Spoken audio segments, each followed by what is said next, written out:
Welcome to this webinar on financial training and needs analysis within that. Before we get into it, just an introduction about me, the speaker. I'm Kevin Amor. I'm the principal at Acumen Financial Training. And here's just a little bit about me. I'm a chartered accountant trained with Pricewaterhouse. Before going into management training, I worked in commerce as a financial controller, finance director for about 12 years. And I've now been in management training for also 12 years. And I design and run courses and also do one-to-one coaching. And also I work with various business schools as visiting lecturers on various MBA programs. Okay, so into financial training analysis. And what are we trying to do? We're trying to avoid certain common problems that arise. I think in my experience the most common one is the fact that a lot of people in HR companies, when they are asked to run finance courses, don't really have a great understanding themselves of finance. And this is a two-way process. Quite often the people who are asking them for help don't know that much, hence that they need help, but they come up with some sort of globular, I need financial training, and everyone's running a bit blind, not really knowing precisely what that means. So we're going to spend a little bit of time today just looking at some of the common areas that where financial training is required and what it means. And then following on from that will lead to a little bit more confidence in commissioning financial training. Instead of just putting everything into the lap of your provider and saying, give me financial training, you can now be a bit more precise in asking and probing for what you're looking for.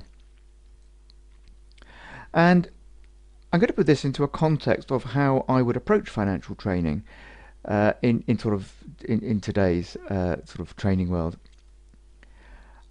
I think people have given up on the idea of lecturing and realised that the best courses aren't done by sort of an academic approach. So what you try to do is take relatively small groups, say maximum 15, 18 participants, and try to give them collaborative work, get them working together, bouncing ideas off each other. After all, that's how good management is done, be it in finance or strategy or any other departments within a company. That collaborative work needs to represent authentic activities. In other words, it should represent or be very, very similar to the sort of decisions and sort of data that they're going to see in their day-to-day work. And as I've said before, the days of people sitting there for a day or 3 days listening to someone go on and on about finance are long gone. So you want to be avoiding or minimizing lecturing and the Harvard-style case studies. Which nowadays, or even today, academics will insist on sort of wheeling out on these sort of courses. So what are the reasons why your staff might need financial training?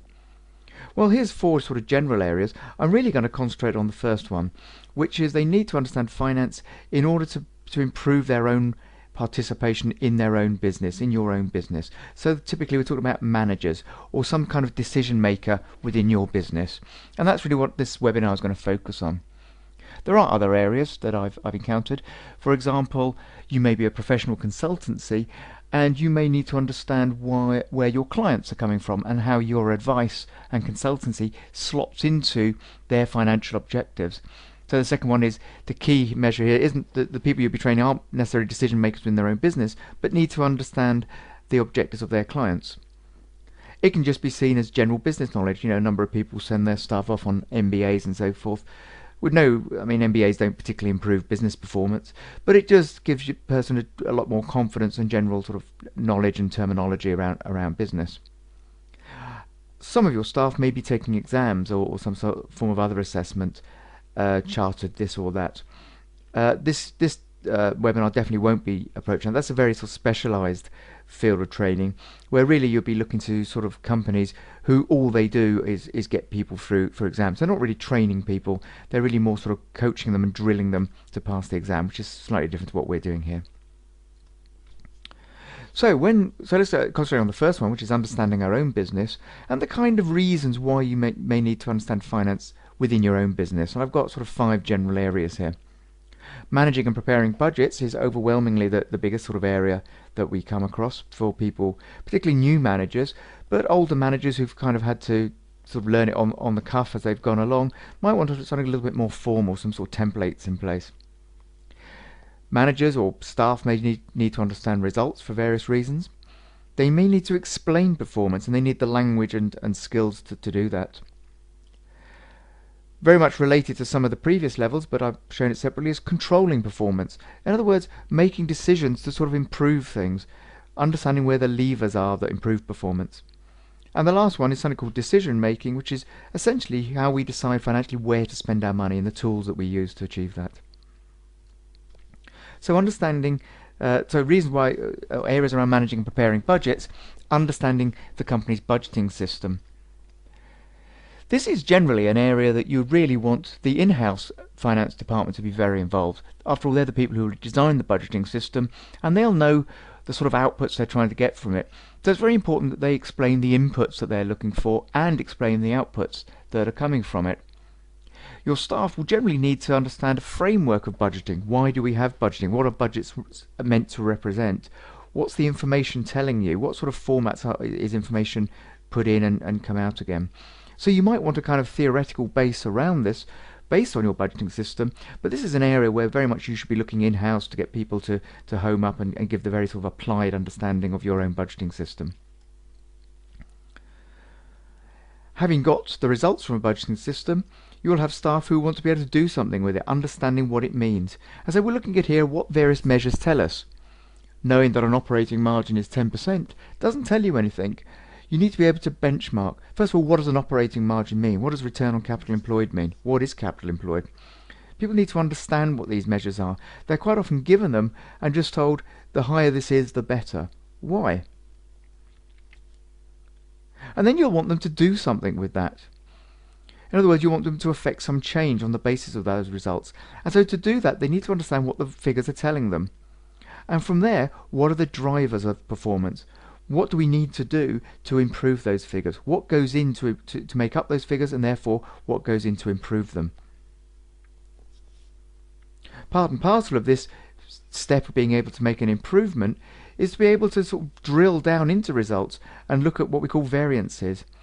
You budgeted, you had very good reasons at one point for assuming this was the results you'd likely to expect. Then you get actual results. Why are they different?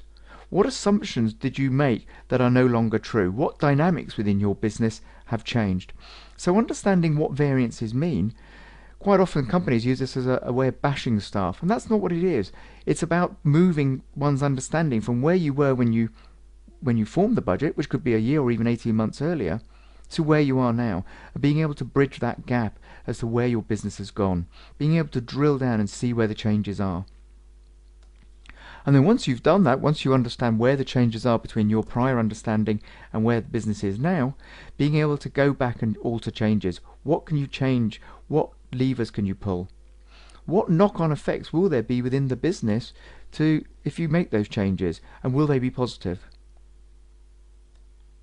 So characteristics of this area, you definitely need this to be tailored.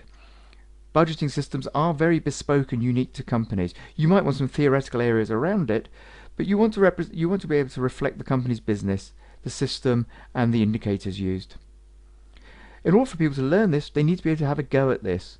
This is an area where I would use software technology, some sort of system that sort of broadly reflects the budgeting system. In other words, staff need to be preparing and analysing budgets, need to have a go at this. And this is an area where you very much want input from the company's finance departments, talking specifically about the measures and the systems.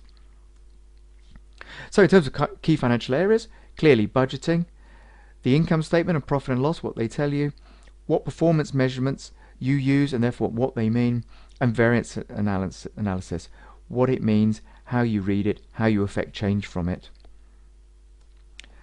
Another area that internal managers will be interested in is understanding results. This can be just for general management. How well are we doing? Where could we be doing better? What do I need to change?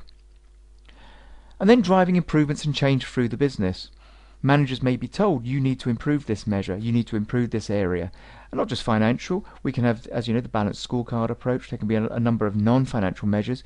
And managers need to be able to understand the finances that are put in front of them. They need to know where the levers are to change and to pull in order to affect change. So you need to understand the company's financial information, hence some sort of tailoring would be required here. Participants need to read and benchmark. They need to be actually getting their hands dirty, rolling up, be given some company-like data, and making some judgments, analysing it, saying this is what I think it means, this is what I think has to be done differently. And therefore an application of KPIs, key performance indicators.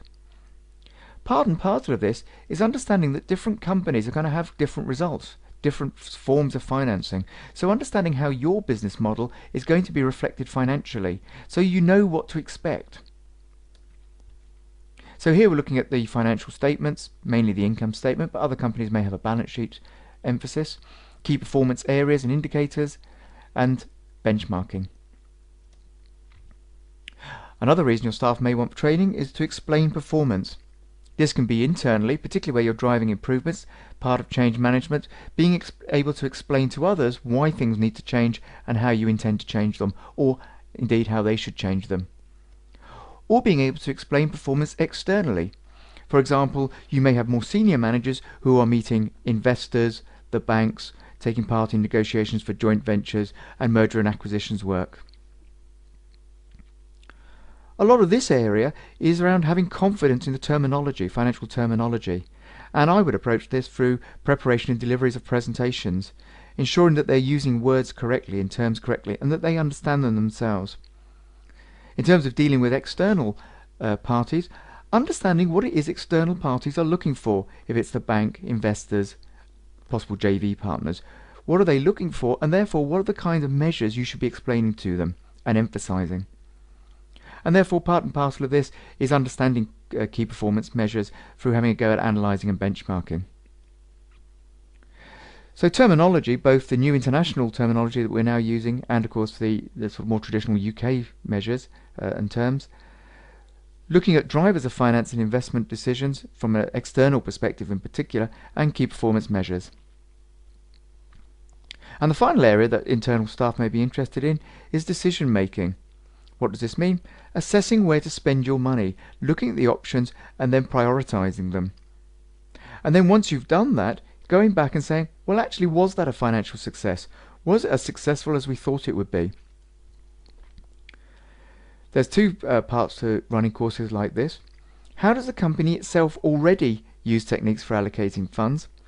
And how might these be improved?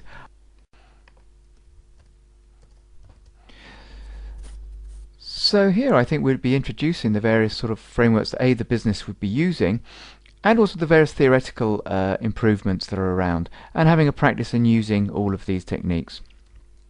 So what you're looking at are decision-making considerations, what type of information forms part of your decision and what doesn't, investment measures, so common ones, ones your business would use, as well as other ones that other businesses use, return on investment, etc.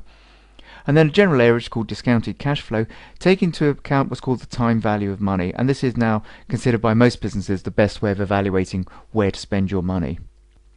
And then I'll just leave you some thoughts on me, Kevin Amor again at Acumen Financial Training. These are some of the companies that I've designed and run programs for. If you would like me to talk to you more about running financial courses for you, please feel free to contact me via the website. Thank you very much.